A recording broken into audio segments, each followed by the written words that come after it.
You've been a special education teacher. I think you're entering your 19th year, but you also are considered higher risk for contracting Yes. the coronavirus since you have asthma. Is that correct? Yes. Tell us how you feel about going back to school, or the My students. son's a physician, and I will say radiologist at Stanford. And so every time there were rumors and myths, I just called him and said, what are you hearing there?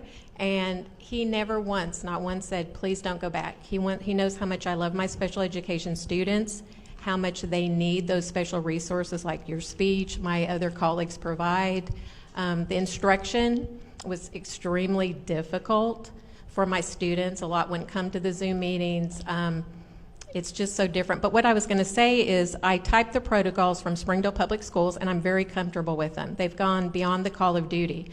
I gave that to my allergist, emailed it to my son, and both of them gave me, with precautions, the ability to go back. And I want to be there for my students and help them navigate through this and make them comfortable to come back safely. That's great. Thank you. Thank you. Thank you very much. Sir, thank you.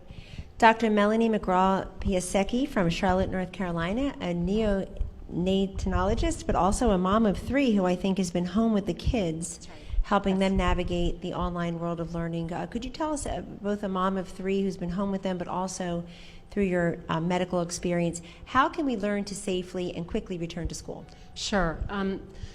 My children, I would say, did not have a great experience in the spring, particularly my youngest, who was in first grade at the time. I think the online learning for the young ones, it just doesn't work. And my school, it's a private independent school, recognized that. And when they go back next week, they're sending the little ones back every day, which I think is great. The middle and upper school ones will be back in a hybrid way every other day. And they've incorporated some choice too. So if parents are not comfortable, they're able to do a full online experience. But we're definitely going back as much as they'll let us. In terms of being a pediatrician, I just think the science is so clear that the risk of death or hospitalization for children with this virus is so, so low. But we know the risk of missing school are catastrophic. We probably don't even know how high they are yet, and they cover so many different areas. So I feel like, Mr. President, thank you for your leadership on trying to get students back in school safely. So appreciate it.